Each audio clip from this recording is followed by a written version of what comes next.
Déjà, on va présenter la Société du Canal. La Société du Canal a été créée en 2017. Alors, vous savez que le Canal Seine-Nord, c'est un projet qui date qui est court depuis de nombreuses années, donc qui était piloté auparavant par Voies navigables de France. Suite à une reconfiguration du projet, donc il a été décidé de créer une société ad hoc, la Société du Canal Seine-Nord Europe. Elle a été créée en 2017 et depuis le 1er avril 2020, c'est un établissement public local donc, qui est dirigé par un conseil de surveillance présidé par Xavier Bertrand. Donc, le conseil de surveillance qui rassemble les collectivités qui financent le projet, l'État et l'Europe. Et donc ce conseil de surveillance il est chargé de fixer les grandes orientations du projet.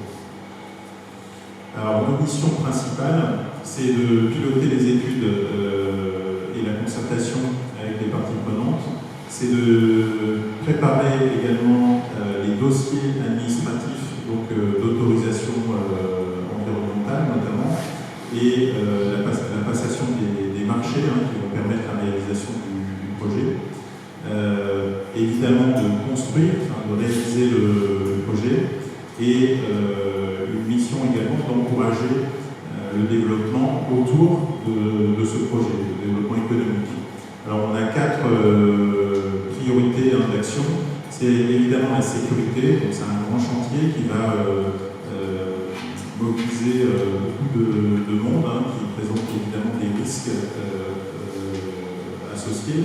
Et donc la sécurité est vraiment une priorité pour nous. L'éco-performance, c'est-à-dire de maximiser les effets positifs économiques du projet, mais aussi ses effets environnementaux. Également de réaliser le projet en partenariat et en participation avec les territoires. Et on a aussi un volet d'innovation. On essaye de trouver à chaque fois qu'on a une difficulté sur le projet ou quelque chose qui le nécessite, d'essayer de trouver des solutions innovantes pour les résoudre. Alors,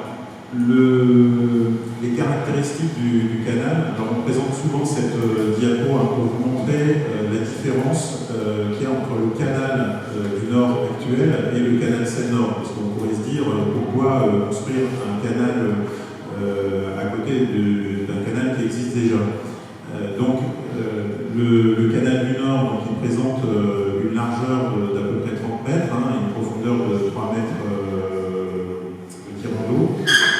Le canal Seine-Nord, c'est quasiment le double, c'est-à-dire que la largeur de ce canal fera 54 mètres et la profondeur 4,50 mètres. Alors, une des particularités aussi du canal Seine-Nord, c'est de disposer de beaucoup moins d'écluses que le canal du Nord, puisque le canal du Nord comprend 19 écluses, donc avec 2 biais de partage, donc ça monte et ça descend, ça monte et ça descend. Le canal Seine-Nord, lui, disposera que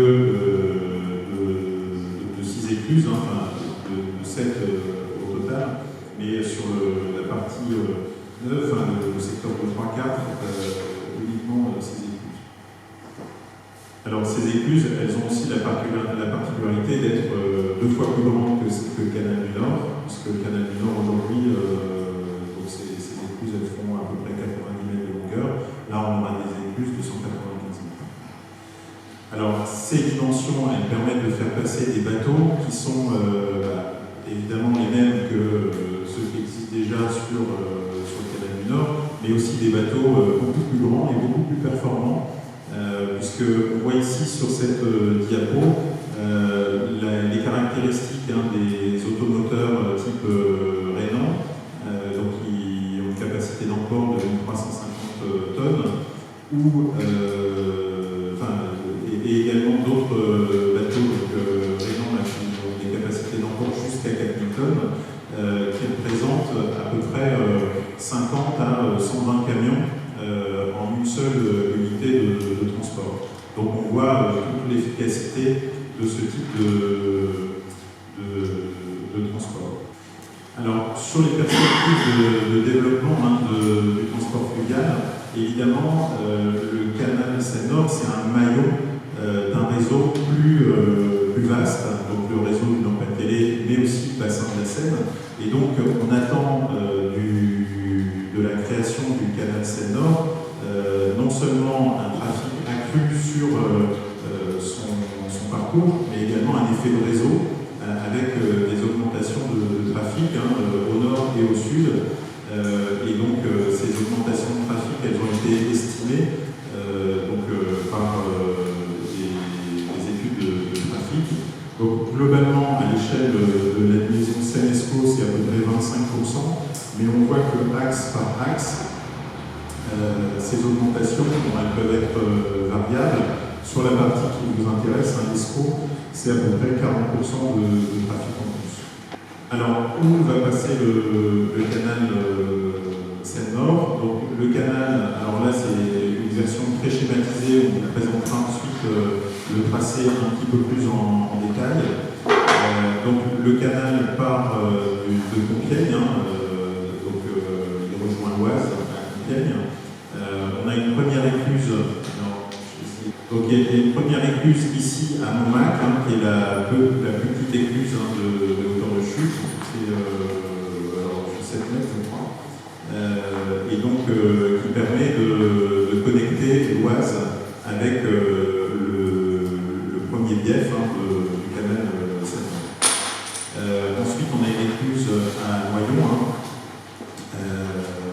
puis une écluse à Campagne, puis une écluse à Allen, une écluse à Marquion et une écluse à Oisy-le-Verger. Alors, le long du canal, on a quelques particularités. On a un pont canal qui franchit la vallée de la Somme, qui est un ouvrage assez particulier, puisqu'il fait 1300 mètres de long, et il va permettre de préserver vraiment la richesse écologique de la vallée de l'Oise. On a aussi des ports intérieurs donc, qui ne sont pas inclus dans le développement n'est pas inclus dans notre mission à la Société du Canal, mais qui sont portés par la région. Et donc il y a 4 ports intérieurs qui sont répartis le long du canal, dont un à côté d'ici qui est le port de Marquion. Donc il y en a un autre à Péronne, un autre à Nesle et un autre à Noyon. Où en sommes-nous? Alors, comme on l'a dit tout à l'heure, les travaux ont commencé, puisque le projet est scindé en 2 parties. Une partie au sud, donc, qu'on appelle le secteur 1, le projet est scindé en 4 secteurs. Alors, en 4 secteurs géographiques et en 2 secteurs fonctionnels. Donc les secteurs géographiques vont de Compiègne à Passel pour le secteur le plus au sud. Et là, on avait donc une maîtrise d'œuvre qui a été désignée en 2017 et on a obtenu l'autorisation environnementale pour le démarrage des travaux le 4 avril 2021. Donc on a commencé, on va le voir tout à l'heure sur quelques photos, plutôt par des travaux préparatoires et on va commencer là cet été, en septembre, des travaux beaucoup plus importants. Notamment, on va déplacer une partie du cours de l'Oise pour permettre de construire le canal Seine-Nord. Ensuite, on a les secteurs donc, 2, 3 et 4 donc, qui vont de Passel à Auron-Chalaubac, qui sont donc, là aussi 3 secteurs géographiques qui sont, dont la maîtrise d'œuvre a été attribuée en 2019. Et là, on vient de déposer en mars de cette année le dossier de demande d'autorisation environnementale. Normalement, on va avoir une instruction de ce dossier dans les prochains mois, voire même années, puisqu'on envisage, selon le calendrier qu'on a partagé avec les services de l'État, une enquête publique à l'horizon de l'automne, octobre-novembre 2023, et une autorisation environnementale en 2024 qui permettrait de démarrer les travaux. Alors, je parlais de 2 secteurs fonctionnels. Donc, il y a un secteur qui concerne les écluses. Donc, on a séparé les des écluses dans un secteur particulier, et le pont-canal dont je parlais tout à l'heure constitue également un secteur particulier. Donc, au total, on a 6 secteurs, donc 4 secteurs géographiques. Alors, on a beaucoup de moments de dialogue avec le territoire, 350 réunions ou échanges se sont tenus là depuis les 2 dernières années. Comme je disais tout à l'heure, c'est vraiment Jean-Yves Darrot qui est votre interlocuteur pour ces échanges sur le territoire. Alors, sur quelques photos là, pour illustrer ce que je disais sur le fait que les travaux démarrent. Donc, sur l'Oise, on a commencé un certain nombre de travaux. Donc, on voit ici des fouilles archéologiques. Donc, avant d'intervenir et de construire le canal, on doit faire des diagnostics écologiques. Si lors des diagnostics écologiques, l'INRAP détecte des vestiges archéologiques, on peut avoir des fouilles archéologiques, des investigations un petit peu plus poussées.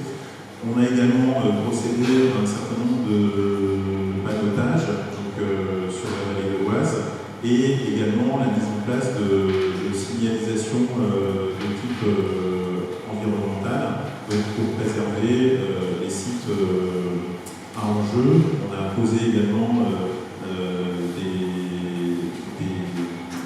balisages, des barrières qui permettent aux engins de ne pas franchir certaines limites, de ne pas sortir des emprises, ou aux animaux de pénétrer dans le chantier quand il sera en activité. Donc tout ça, c'est des travaux de préparation qui ont été déjà réalisés. Alors on a également réalisé des pieds de travaux. Ces pieds de travaux, ils nous permettent à la fois, le projet est très générateur d'excédents de matériaux et il nécessite également des apports de matériaux de construction. Et donc un des enjeux importants de notre éco-performance, c'est d'utiliser au maximum la voie d'eau et évidemment pas les transports routiers, même si ça sera de toute manière en partie nécessaire. La construction de ces pieds de travaux permet d'anticiper le transport et l'approvisionnement des matériaux. Donc il y a 2 quais qui ont été réalisés dans l'Oise, un quai à Pintrel et un quai à Villepinte. Donc d'autres interventions qui sont aussi visibles, que vous pouvez aussi voir sur la partie nord du tracé. Donc des mesures compensatoires qu'on a commencé à réaliser principalement dans la vallée de l'Oise, mais aussi certaines au niveau de la Somme. Des sondages géotechniques, donc ça nous permet d'alimenter nos études en données géotechniques. Alors ça nécessite aussi éventuellement de faire certaines fois des accès dans des secteurs un peu particuliers. On a également réalisé des essais. Donc, par exemple ici sur l'étanchéité, le canal devra être étanche pour ne pas consommer trop d'eau. Donc j'y reviendrai tout à l'heure.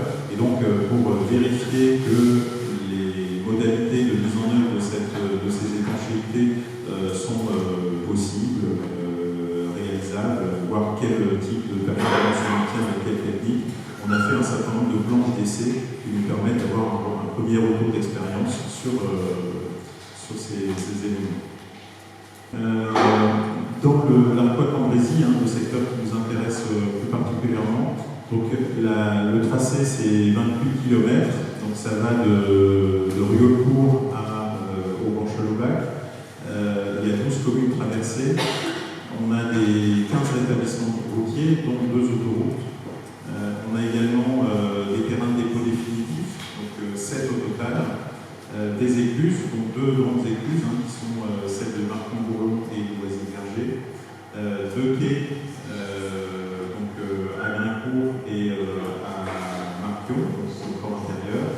deux bassins de virement, donc c'est des ouvrages qui sont des élargissements du canal qui permettent aux péniches de tourner, des aires de stationnement, des aménagements écologiques.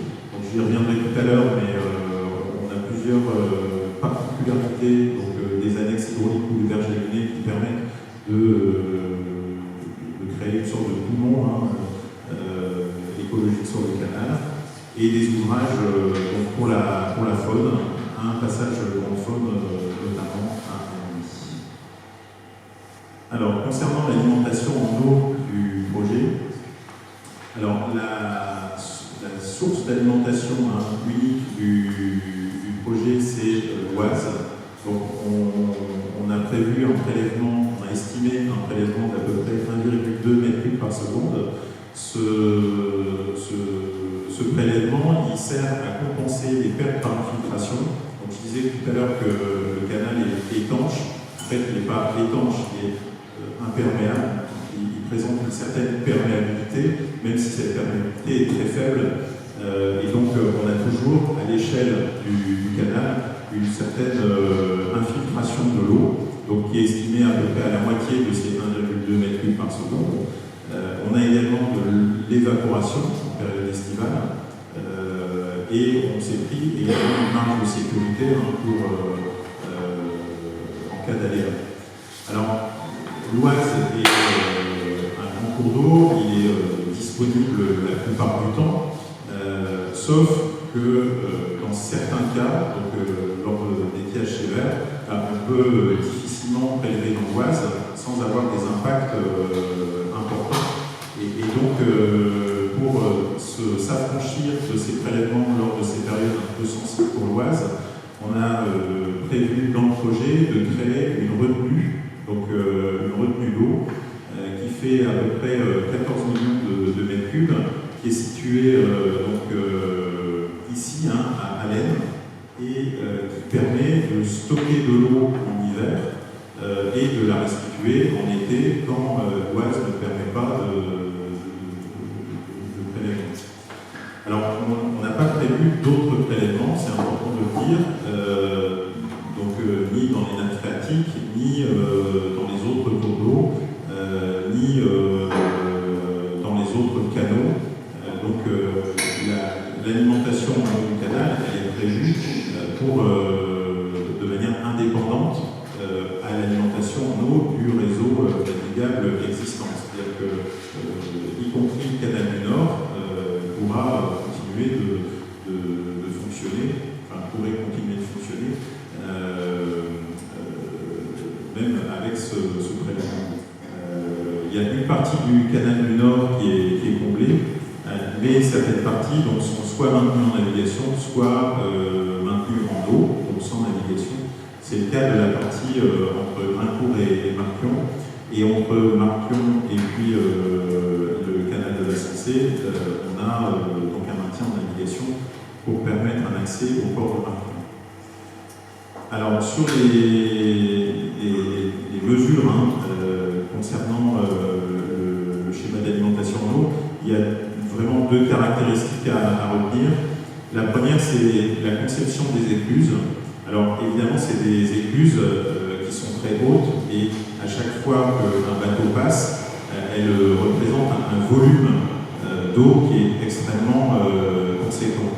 Et donc, pour économiser cette eau, on installe des bassins d'épargne. Donc, c'est ce qu'on voit ici sur le côté de l'écluse. Donc, à chaque fois qu'on vidange l'écluse, il y a une tranche qui va dans le bassin d'épargne, une deuxième tranche dans un deuxième bassin d'épargne, etc. Et donc, quand on remplit l'écluse, on fait l'opération inverse, le bassin d'épargne vient alimenter l'écluse et on ne peut ne pas récupérer que la dernière tranche. Et cette dernière tranche, elle est pompée. Donc à chaque écluse, il y a des systèmes de pompage.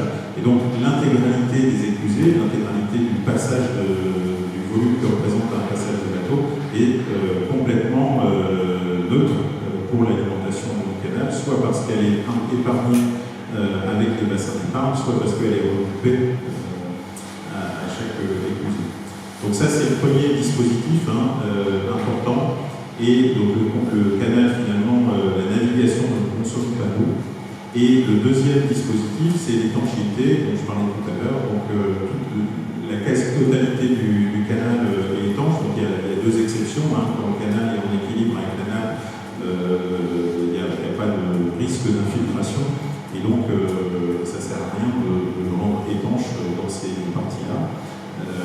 Mais ça, ce sera détaillé un petit peu plus tard. Et donc, voilà, le dispositif d'étanchéité permet de limiter la consommation en eau du canal. Alors, l'autre point important, alors, il y en a bien d'autres, mais il fallait se restreindre à un nombre quand même limité d'enjeux, c'est la gestion des matériaux. Donc, il faut voir que le projet génère un excédent de matériaux, enfin un volume de terrassement qui est d'à peu près 70 millions de mètres cubes. Le projet est excédentaire du coup en matériaux, et ces matériaux, il faut les stocker aux abords du canal, au plus près de leur lieu d'extraction. Et donc pour ça, on a 7 dépôts dans la partie du secteur 4, plus, comme je disais tout à l'heure, des comblements de certaines parties du canal du Nord, qui représentent à peu près 20 millions de mètres cubes. Donc sur le secteur du Nord-Pas-de-Calais, le projet, voilà, de 20 millions de mètres cubes par rapport aux 60 millions. Alors ces terrains, ils vont être principalement remis en culture, ou utilisés en mesure compensatoire pour, par exemple, les reboisements. Alors, tout à l'heure, je parlais du canal vivant. Alors, on est très attaché à ce que le canal ne soit pas une simple infrastructure, un simple canal où on fait passer des bateaux. L'idée, c'est de vraiment maximiser son intérêt écologique. Et donc pour ça, on a premièrement réalisé un programme de compensation adapté aux enjeux du projet. Donc évidemment, le canal la réalisation du canal impacte certains milieux naturels. Et donc on s'attache à compenser l'ensemble de ces surfaces, donc par la création de zones humides, de milieux ouverts, de boisements, etc. Et donc ce programme de compensation à l'échelle du projet représente à peu près 1100 hectares. On a également des aménagements spécifiques, donc des berges lagunées et des annexes hydrauliques. Ces aménagements, c'est vraiment des aménagements qui se trouvent le long du canal, qui sont en connexion avec le canal et qui vont permettre de créer des zones de reproduction des poissons ou voilà, en tout cas des milieux riches qui vont être en connexion avec le canal. Une précision aussi, c'est que ces aménagements environnementaux, ils ont commencé, c'est-à-dire qu'on s'attache à réaliser un maximum de mesures avant la réalisation des travaux, donc avant la réalisation des impacts du projet. Parce qu'on peut tout faire évidemment avant le démarrage des travaux, mais en tout cas on essaye d'en faire un maximum. Voilà, alors je ne sais pas si sur cette présentation générale vous avez des questions. Même si on peut passer à la partie présentation technique du projet.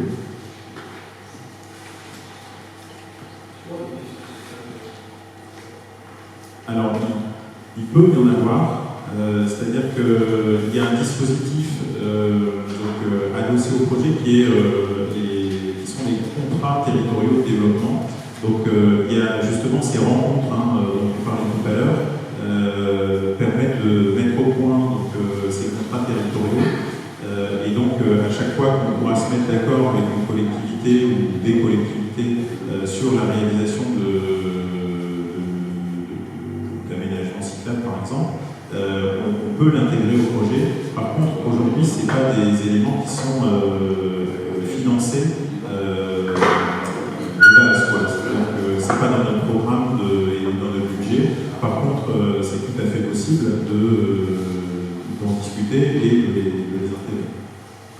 Donc il y en a un certain nombre qui sont déjà inscrits dans ce qu'on appelle CTD. Alors toutes les parties du canal du Nord, sur le devenir du canal du Nord, il y a une concertation qui est pilotée par VNF, donc qui est une concertation qui est un peu décalée par rapport à la réalisation du projet, puisque on a besoin, enfin vous voyez avec les travaux, etc., on a besoin du canal du Nord pour construire finalement le canal Seine-Nord. Donc le canal du Nord restera en service tout au long de la construction du canal Seine-Nord. Une fois le canal Seine-Nord réalisé, il y a une question en fait sur qu'est-ce qu'on va faire du canal du Nord finalement. Donc ce devenir, ça peut être soit un comblement du canal, ça peut être un maintien en eau, ou ça peut être des maintiens même en navigation de certaines parties. Ça aujourd'hui c'est en discussion, donc c'est pas encore complètement arrêté. Là aussi il y a pas mal d'échanges qui vont permettre de déterminer à terme ce que VNF fait de canal du Nord. Canal du Nord qui, pour moi, représenteront des bras morts. La question de l'enlèvement se posera. Est-ce que vous vous êtes posé la question de l'enlèvement et du traitement de l'enlèvement de ces activités qui seront jugées comme bras morts? Alors, encore une fois, ça dépend vraiment du devenir du canal du Nord, parce que si ces parties sont maintenues en navigation, elles feront l'objet d'un entretien comme aujourd'hui. Par contre, si elles sont simplement maintenues en eau, on n'a pas besoin de la totalité des 3 mètres de tirant d'eau qu'on a aujourd'hui, puisque ça répond au fait donc il y aura sans doute un entretien qui va être défini, qui sera différent de celui qui est réalisé aujourd'hui. Mais en tout cas, aujourd'hui, je ne peux pas vraiment vous répondre, ça dépendra de ce qui est prévu sur ces parties qui seront laissées en eau. La gestion pour revenir aux collectivités. Alors, oui, ça c'est. Oui, sur le canal du Nord, on va dire. Oui, ça c'est vraiment aussi une discussion à avoir avec VNF sur voilà. Si les parties sont comblées ou simplement maintenues en eau, je suppose que VNF pourra envisager ce type de rétrocession. Je vais vous demander les 50 millions de mètres cubes qui vont rester à excédentaire, ce que vous avez stocké sur 7 sites, qui se constituent à quel endroit ces sites, parce que ces 50 millions de mètres cubes, c'est pas rien non plus. Alors, combien de temps? On va le voir dans la présentation technique du projet, les sites sont bien identifiés sur les plans détaillés. Il y a une grosse partie des 70 millions de mètres cubes qu'on réemploie, c'est-à-dire que le canal il est constitué de déblais, donc ce qui génère des matériaux, mais il est aussi constitué de remblais, et donc ces remblais sont consommateurs de matériaux. Et donc pour édifier les digues du canal, on va consommer aussi une grande partie de ces 70 millions de mètres cubes. Donc l'excédent de matériaux, il représente à peu près 20 j'ai plus le chiffre exact en tête, mais voilà, je vous le chercherai dans l'ordinateur et je vous le donnerai tout à l'heure. Là, on avait représenté en fait le périmètre du sage, je l'ai présenté au début, on va passer sur ce sujet. En fait, le canal Seine-Nord se situe ici. Donc, c'est dans le secteur 4, en interaction avec le sage. Le secteur 4, on a dit, ce bécane, c'est à peu près 28 km. La zone qui est concernée sur le sage, c'est à peu près 14-15 km.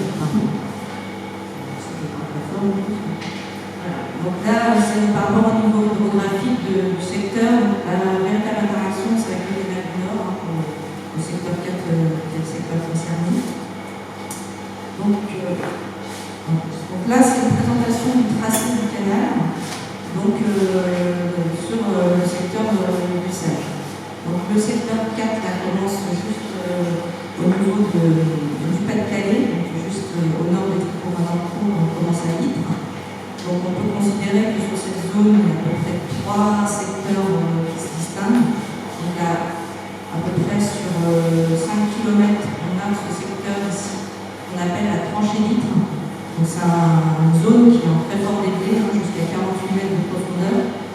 Donc ici, on est vraiment un débit le plus important du canal Seine-Nord, avec, comme on parlait, la nécessité donc, dans cette zone de beaucoup de dépôts.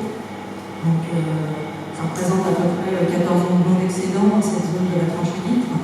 Donc on aura un dépôt qui est sur le secteur 3, en fait, qu'on voit pas ici, un petit dépôt ici, et 2 gros dépôts en fait, qui sont situés sur le niveau de Ruelle-Cour. Après, on a une zone en fait, qui est à peu près pareil de 4-5 km ici, qui est en interaction en fait, avec le canal du Nord. Donc en fait ici, vous voyez, ici, je vais un peu. Ici, vous voyez la sortie du tunnel de Ruelle-Cour, en fait, le canal du Nord. Il fait ce tracé-là, et qui repart ici. Continue ici. Donc, en fait, à partir d'ici, le canal Seine-Nord en interaction avec le canal du Nord. Donc, il le croise en 2 points, ici et là. Et ici, sur à peu près 4 km, en fait, on est en superposition du canal du Nord. Donc, à un niveau à peu près, le fond du canal Seine-Nord est à peu près au niveau des berges actuelles du canal du Nord, donc on est un peu au-dessus, et il est plus large aussi, comme on a dit tout à l'heure, au niveau de large. Donc là, c'est une zone, en fait, qui, pour le secteur, crée un peu une contrainte de travaux, parce que comme on reste en circulation du canal du Nord le plus longtemps possible, on va utiliser pour les travaux et aussi pour la circulation actuelle. C'est une zone de travaux qui sera en toute fin. Quand l'ensemble des autres travaux seront réalisés, on verra le canal du Nord, on finira cette section-là, et là, on prend en service le canal Seine-Nord.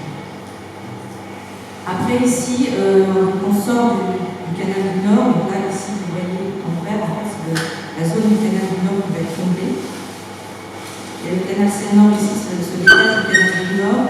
Et encore, il y a une zone à peu près d'1 km, 1,5 km, en très fort débit, donc de 30 mètres. En fait, je ne sais pas si vous connaissez le secteur, actuellement il y a un très fort débit à Raincourt, au canal du Nord. Donc c'est à peu près le même type de dispositif, le type de débit qu'on aura avec une largeur plus importante.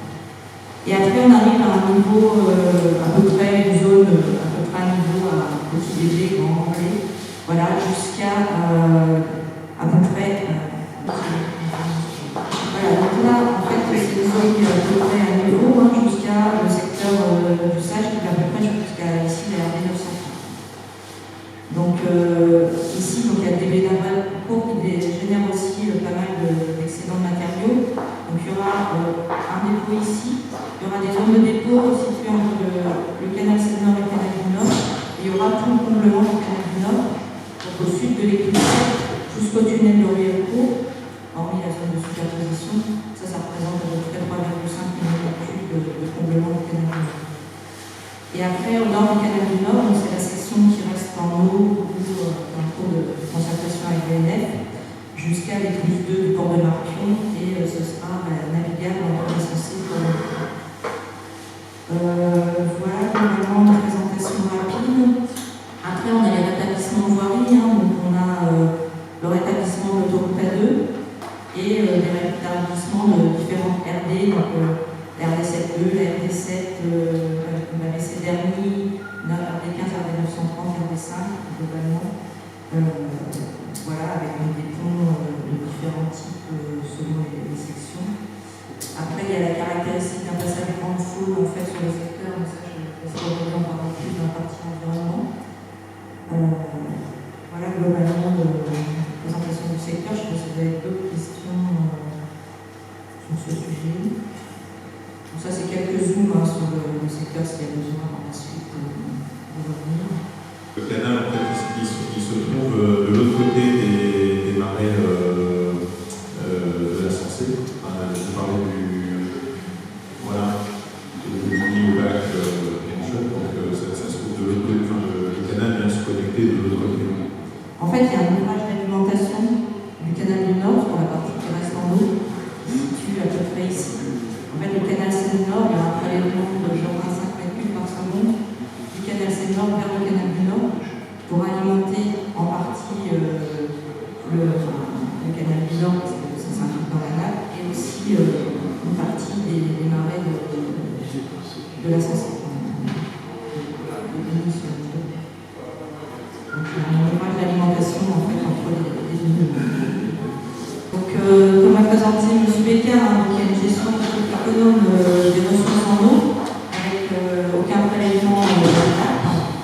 Donc le canal Seine-Nord sera étanche dans la globalité de la majorité de son linéaire, avec des infiltrations limitées.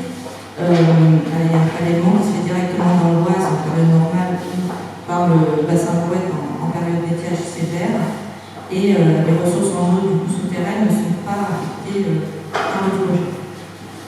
Alors, quand on parle d'étanchéité, en fait, sur le secteur 4, il y a quelques petites particularités, donc là on a fait un petit zoom sur ces sujets. En fait, globalement, la nappe est sous le plafond du canal Seine-Nord, donc on a besoin d'étanchéité parce que sinon le canal se drainerait vers la nappe, sauf à deux endroits. Donc en fait, ici, il y a une représentation. Donc là, vous avez l'escalier d'eau du canal avec l'écluse de Marquion et l'écluse d'Oisy. En rouge, c'est le fond du canal. Et en bleu, c'est le niveau NNM, le niveau normal de navigation. Donc ça correspond à la hauteur d'eau de 4,50 m. Donc on voit que ici, en fait, dans la zone de la tranchée dite, on est à 50 m de profondeur presque, on a la nappe en fait qui est au-dessus du NNN. Et il y a aussi au niveau de branchage sur le F7, on se raccorde au canal de la Sensée, là, qui n'est pas étanché, donc il n'y a pas d'étanchéité sur cette zone. Et au niveau de la tranchée dite, du coup, on a une étude assez poussée et un peu spécifique par rapport à la nappe qui est au-dessus du NNN et aux problématiques de soulèvement de l'étanchéité. Donc, suite à les différentes études qu'on a menées, en fait, il y aura une zone dans la tranchée dite à peu près d'1 kilomètre sans étanchéité, parce qu'on ne peut pas compenser les sous-pressions de la nappe. Et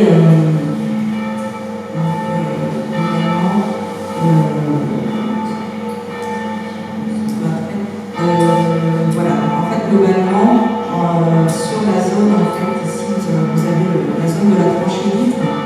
En fait, on voit que les tracés bleus, en fait, c'est les eaux moyennes, c'est-à-dire plus de 50% du temps de la vie d'ouvrage. On voit ici que la nappe est au-dessus du NNN, donc c'est une zone où il faut se poser la question d'étanchéité. Par contre, on voit qu'à l'étiage, la nappe peut être en dessous. Donc il peut y avoir aussi des pertes à l'étiage, donc on a limité la réduction suppression d'étanchéité à 1 km dans les zones où le niveau de la nappe ne dépasse jamais à NNN moins 1,5 m. Donc pour limiter les pertes, on a fait des calculs de pertes. Et il y a une compensation possible par le bassin Bouette qui représente à peu près 4%, je crois, du volume du bassin Bouette, ce qui est négligeable. Si je peux me permettre, vous avez parlé de la nappe qui devrait être, qui aujourd'hui, par rapport au projet, devrait être à un niveau supérieur aux besoins de creusement. Quelles sont les mesures prises justement pour préserver la qualité de la nappe? Donc, en fait, le canal étant étanche, il n'y a pas de risque de pollution. Pendant les travaux. Alors, on n'est pas en interaction avec, on est en interaction avec la nappe et donc on fait un rabattement de la nappe pendant les travaux. Donc on travaille hors eau et puis il y a des mesures d'assainissement provisoire, des mesures de chantier en cas de pollution, de contrôlement de la pollution ou quoi, mais en fait on rabat la nappe vers le canal du Nord, donc on ne travaille pas dans la nappe, on ne travaille pas sous l'eau, sur la zone de 1 km sans étanchéité. Il y a des spécifiques. Alors, en fait, c'est un peu ces slides-là. En fait, c'est une zone géographique qui est très très limitée, qui est sur 1 km. Avec l'interaction et un risque, comment vous le traitez. Et ensuite, comme la tranchée est très profonde, quelle influence à long terme sur la nappe? Ça fait une barrière hydraulique ou vous avez étudié sur le côté si ça pose des problèmes pour des prélèvements, des forages? Alors ça, c'est dans l'autre partie environnementale, on a regardé l'ensemble du capital, l'influence de la construction du canal Seine-Nord sur les captages. Ça, c'est une autre partie de la présentation. Voilà. Et au niveau de la zone qui est très limitée sans étanchéité, le type de pollution qui peut arriver, c'est une pollution accidentelle dans le canal Seine-Nord, donc il y a une occurrence déjà très très faible. Et au regard de la perméabilité de la craie, qui est déjà très perméable, on a un temps d'intervention qui est de, je ne sais plus, au moins de 24 heures. et on peut confiner la pollution sans qu'il y ait d'interaction en fait, avec la nappe. Donc la perméabilité naturelle de la craie dans la zone sans étanchéité permet aussi un temps d'intervention relativement important en fait, avant que la pollution puisse rentrer dans la nappe. La question a été posée sur le calcul de censé. Parce que même si chez nous, nous n'avons pas la phase n'est pas importante, sur la censé, il y a aussi beaucoup de zones vides qui vont être traversées. Vous posez la même question. Pendant le chantier, comment gérez-vous les problèmes accidentels qui pourrait y avoir, justement, par exemple, à Nantes, au fond de la tranchée, et il y a un problème hydraulique. Est-ce que vous avez prévu de juguler cette forme de pollution accidentelle? Ça, c'est des mesures qu'on va développer, oui, et qu'on va définir dans les phases ultérieures de cette consultation, et qu'on va imposer aux entreprises. Voilà, on n'a pas encore réfléchi à toutes les mesures, hein, mais c'est des éléments qu'on va regarder pour les entreprises. Alors, en fait, ces mesures, elles sont finalement déjà en place sur le secteur 1, puisqu'on commence les travaux. Et donc, on a des systèmes de kits anti-pollution, quasiment dans chaque engin. Et donc, on a aussi des systèmes d'intervention, des procédures d'intervention en cas de pollution accidentelle qui permettent d'intervenir dès qu'il y a un problème. Donc, c'est des procédures qui sont assez classiques sur un chantier d'infrastructure comme ça. Mais c'est sûr qu'aujourd'hui, on est en phase d'autorisation environnementale. On a décrit un certain nombre de principes dans le dossier. Maintenant, le détail, il se verra avec les entreprises. On va commencer à consulter les entreprises début d'année prochaine. Donc, après, il y a plus d'un an de procédure, de l'offre, etc. On est encore assez loin de décrire en détail ces différents. Donc, je vais de mon côté vous présenter le programme de compensation qui a été mis en place sur l'article 17. Donc, à savoir que ce programme de compensation est issu d'une obligation réglementaire. Donc, l'obligation est de, en premier lieu, éviter toutes les incidences sur le milieu environnemental. Une fois qu'on a mis en place toutes les mesures d'évitement, on doit mettre en place des mesures de réduction. Et si l'incidence est toujours trop forte, on doit mettre en place des mesures de compensation. Donc là, ce que je vous propose, c'est de vous présenter toutes les mesures de compensation, un résumé des mesures de compensation qui ont été mises en place sur le secteur. Donc, on va tout d'abord regarder la partie sur les zones humides. Donc le projet du canal aura une incidence directe sur 2,12 hectares de zones humides, notamment au nord du projet. Donc au niveau du raccordement avec la Sensi. Donc c'est ce qu'on voit, c'est les zones en pointillé sur ce secteur, donc, qui représentent à peu près une surface de 2,12 hectares. Donc là on est vraiment au niveau du code de visibilité en fait, au niveau du raccordement avec le canal de la Sensi. Ensuite, on aura également une incidence indirecte, donc notamment sur l'alimentation de certaines zones humides, donc à hauteur de 0,26 hectares. Donc, sur cette thématique, des mesures de réduction ont été mises en place, donc notamment avec la création de berges atténuées et d'annexes hydrauliques. Donc, ce sont des ouvrages qui sont en interaction avec le canal. Donc, on voit un exemple d'annexe hydraulique ici sur le schéma. Donc, on voit bien en fait que ce sont des zones en fait à faible profondeur où les poissons en fait, notamment les poissons, auront la possibilité de venir fouiller ou de venir se reposer sur ces zones-là ou se nourrir. Et ça permettra également aux oiseaux et autres espèces en fait de venir bénéficier de ces zones où il n'y aura pas d'activité. Donc au total, on aura 2 annexes hydrauliques comme celle-ci, au total d'une surface de 2 hectares, et on aura également plusieurs berges lagunées, donc de longueur d'environ 2,8 km. Et on aura également la création de zones humides sur environ 3 hectares. Donc ces zones humides sont localisées en dehors du périmètre du sage. Donc on a une première zone humide qui sera de type dépressionnaire qui est actuellement sur des cultures intensives, mais donc selon des mesures compensatoires par la suite. Sur cette zone est prévu l'aménagement d'une prairie humide et notamment à proximité d'une annexe hydraulique en fait qu'on voit ici. Donc les fonctionnalités seront meilleures à proximité de cette annexe hydraulique. Et on aura également la création d'aménagement aussi d'une autre prairie humide au niveau du code de visibilité, donc au niveau de la connexion avec la SNCF. Donc pour les différents habitats qui ont été recensés au droit du projet, donc on a tout ce qui est eau dormante qui est surtout représenté par les eaux du canal. Les végétations plutôt humides, les prairies humides, les boisements humides, les boisements plutôt dits secs, les milieux ouverts et semi-ouverts qui sont également secs, et les parcs régionaux.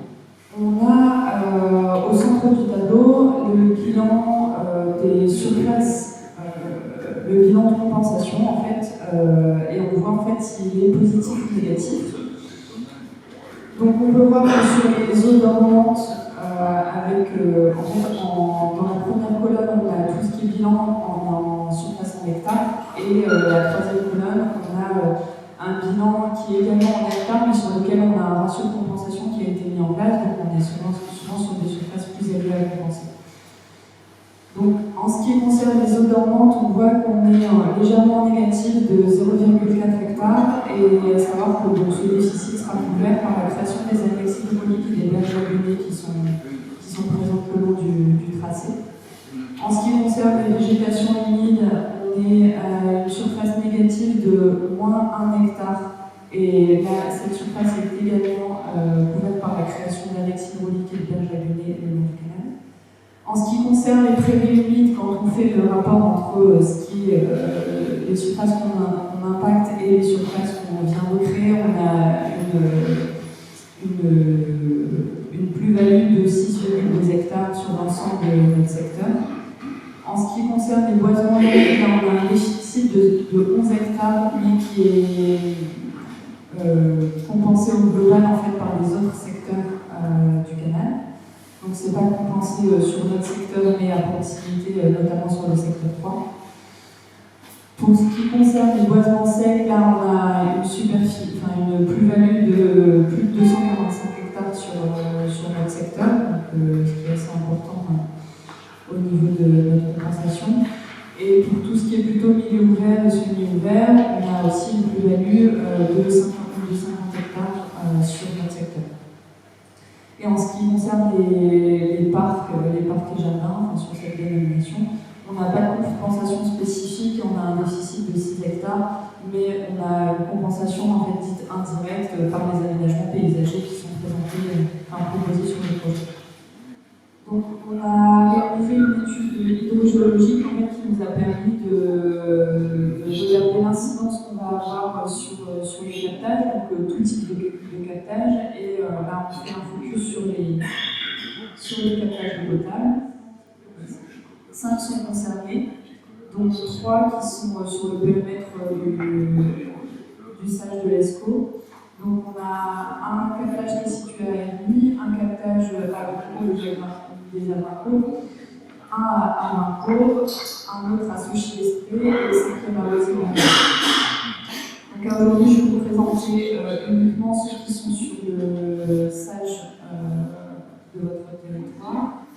Donc sur cette cartographie, on voit la localisation des 3 captages dont on vient de parler, donc celui d'Hermie, celui d'Amarco et les Amarco qui se situe ici. Là, c'était juste pour une représentation graphique de l'évolution des niveaux de nappe sur les secteurs concernés. Donc en noir, on a le tracé du futur canal. En bleu, on distingue celui du canal du Nord actuel, et ici on ne le voit pas puisqu'on le recoupe. On voit en fait que sur cette partie partie sud, les niveaux de nappe auront tendance à augmenter. Donc, comme l'a dit tout à l'heure Gaël, pour revenir à une situation un peu plus historique. Par contre, on a une zone où c'est l'inverse, où la nappe aura tendance plutôt à baisser. Donc là, on a ici le dernier trait, c'est 25 cm de baisse et le plus important à 2,5 m de hauteur. Est-ce que c'est pour penser à l'augmentation de Donc là, c'est vraiment une carte générale de comment va se comporter la nappe à terme. Donc on n'aura pas d'effet de compensation entre les deux zones. Vraiment, les zones vont se rester dissociées de cette manière. Donc ce qui nous a permis en fait de regarder les incidences sur les captages et d'aller un peu plus dans le détail sur cela. Donc au niveau du captage d'amis, donc une présentation succincte du captage. Donc il relie à peu près 1200 embranchements. Les volumes prélevés sont d'environ 66 m3 pour un débit journalier moyen de 185 m3 par jour. Et la distribution d'eau est déléguée à la mairie de Lyon pour ce captage. Donc on le voit situé ici. Et on voit sur cette carte, je pense qu'on va y venir tout à l'heure, les périmètres de protection. Donc sur ce captage, on va tout d'abord regarder les effets attendus en phase travaux. Donc sur les effets quantitatifs, on va avoir donc des effets temporaires, puisque ça sera uniquement sur la phase de travaux, donc sur 4 ans. On aura un abattement qui sera de l'ordre d'environ 40 cm.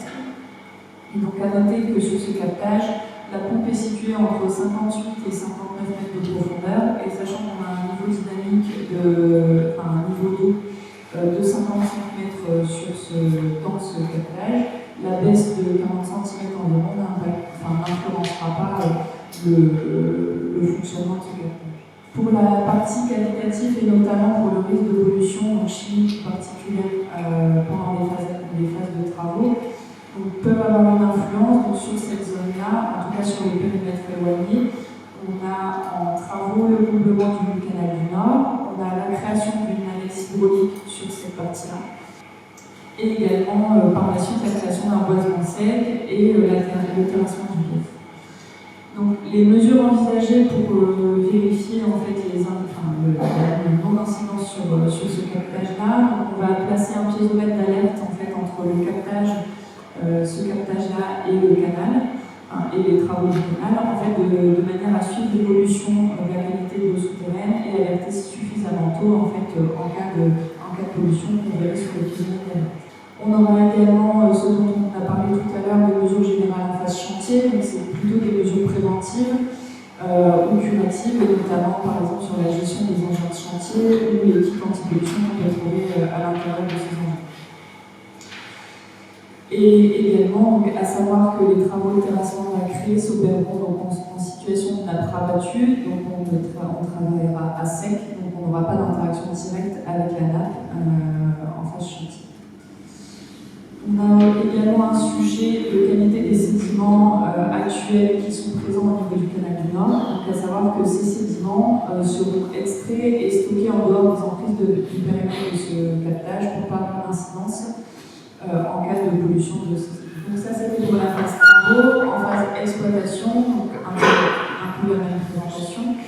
Donc sur les effets quantitatifs attendus, donc en phase travaux, on aura un rabattement de nappe d'environ 2 mètres sur ce captage-là.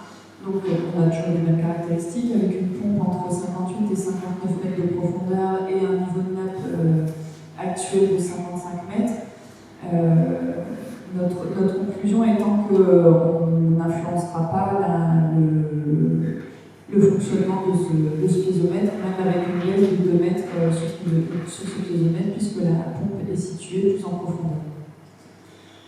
Et au niveau qualitatif, donc les risques de contamination possibles sont des pollutions, une pollution de type accidentelle au niveau du canal, mais comme le canal est étanche, même si une pollution intense survient au sein du canal, elle n'aura pas d'influence sur la qualité des eaux du piézomètre. Et donc, oui, voilà, sur les mesures envisagées, donc, effectivement, c'est la conception étanche du canal qui permettra d'éviter les niveau de Graincourt. Donc, ce captage qu'on voit ici avec ses périmètres de protection est relié à environ 291 branchements pour un volume prélevé de 35 000 m3 pour un débit journalier moyen de 70 m3 par jour.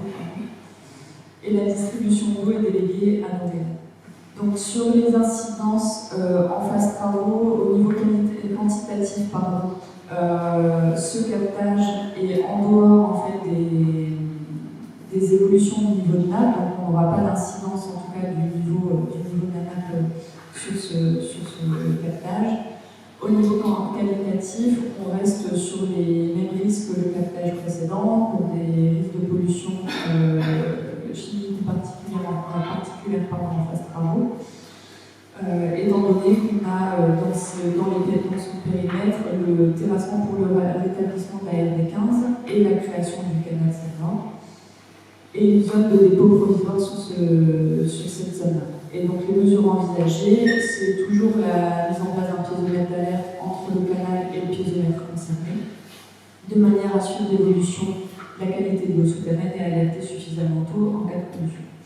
Et on a également toutes les mesures générales en phase chantier, donc on a indiqué tout à l'heure, des mesures préventives, curatives ou de la gestion d'entretien des engins, par exemple, qui se font. Pour la phase exploitation, donc sur ce piézomètre, on aura au niveau quantitatif un rabattement de l'ordre de 50 cm environ. Donc, à savoir que la pompe est située à 28 mètres de profondeur et le niveau dynamique de ce piézomètre est à 21 mètres. Donc, même en diminuant de 50 cm le niveau de nappe, nous n'aurons pas d'incidence sur le fonctionnement de ce piézomètre, ce capteur. Et en ce qui concerne l'aspect qualitatif, donc, on a les mêmes risques pour les autres captages, c'est-à-dire le risque de pollution accidentelle des eaux du canal, et également le trafic de la RD15 qui pourrait engendrer une pollution accidentelle qui atténuerait les eaux souterraines.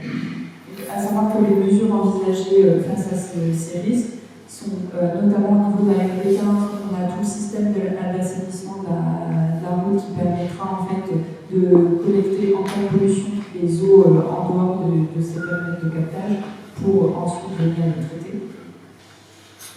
Donc ça c'est pour les captages qui sont au sein du SAGE, et à savoir que le dernier captage, donc le captage d'Alincourt, qui n'est actuellement plus en service, donc on n'a pas étudié les incidences sur ce captage. Je vous propose de passer à la suite. Je peux aussi, vous souhaiter, vous présenter les incidences sur les captages en dehors du SAGE, mais en tout cas c'est le même principe et les conclusions étaient les mêmes pour ces captages. Donc sur la gestion des eaux d'exode, il faut savoir qu'en phase travaux, on aura à gérer un certain volume d'eau d'exode. Donc on a notamment divers endroits sur lesquels c'est le cas, donc notamment au niveau de la tranchée titre qui est dans votre secteur.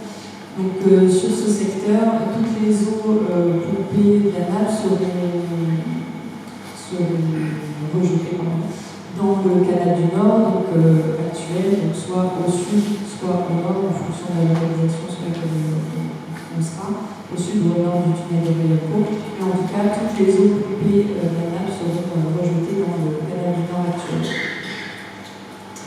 Au niveau on aura également deux autres endroits où on a géré les eaux d'exode, notamment au niveau de la reconstruction des écluses, donc les deux écluses sur notre secteur, donc les écluses de Oisy-Verger et l'écluse de Marquion. En ce qui concerne l'écluse de Oisy-Verger, qui est à proximité immédiate du canal de la Sensée, les eaux seront rejetées via une canalisation qui seront dans les emprises définitives de notre futur canal.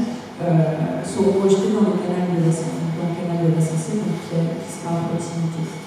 En ce qui concerne l'écluse de Marquillon, donc là, les eaux seront rejetées dans le canal du Nord, qui est le plus proche, via une canalisation d'envoi massif de 30 cm de diamètre. Et cette canalisation fonctionnera pendant à peu près 2 ans pour rejeter les eaux dans le canal du Nord à proximité. Et pour faire une petite synthèse, donc, au niveau du tunnel de Riaucourt, l'actuel canal du Nord, ce ce tunnel, il va être déconnecté du réseau navigable, mais il va être maintenu en eau. Mais évidemment, il sera non navigable. Sur la section Rueulcourt à Audincourt, donc là, on l'a vu, le canal du Nord est remplacé par le canal Seine-Nord. Sur la section Vincourt-Marpion, donc là, on va laisser cette section en eau. Le canal du Nord sera identique à aujourd'hui, mais il ne sera plus navigable. Et sur la section qui va de Marpion à Arleux, donc jusqu'à la connexion avec le canal de Sensé, là, on a donc un maintien de navigation, et ce maintien de navigation qui sert à servir le port de Marpion. Alors, c'était notre dernière diapositive technique. Pour vous donner un peu de perspective sur les prochaines étapes qui vont nous occuper. Donc, ça c'est une étape passée, mais en mars 2022. Donc, comme je l'ai dit, on a déposé le dossier de demande d'autorisation environnementale qui est en cours d'instruction. Donc ça va occuper les 20 prochains mois. De janvier à décembre 2022, on a lancé aussi des études techniques plus précises. Donc le dossier de demande d'autorisation environnementale il est basé sur des études AVP et un peu ce qu'on appelle des pro-anticipés. Donc c'est des études qui sont nécessaires pour déposer un dossier d'autorisation environnementale. Mais ces études de pro qui ont été commencées, on va les terminer complètement. Donc ça c'est sur l'année 2022. Sur l'année 2022, on a également des diagnostics archéologiques à conduire pour avancer le travail. Et ces diagnostics archéologiques vont se poursuivre en 2023. À l'automne 2023, donc on aura une phase d'enquête publique sur laquelle vous serez consulté sur la base du dossier d'autorisation environnementale qui aura été validé par le service de l'État. Et en avril 2024, on aura la perspective de cette autorisation environnementale qui nous permettra d'engager effectivement des travaux.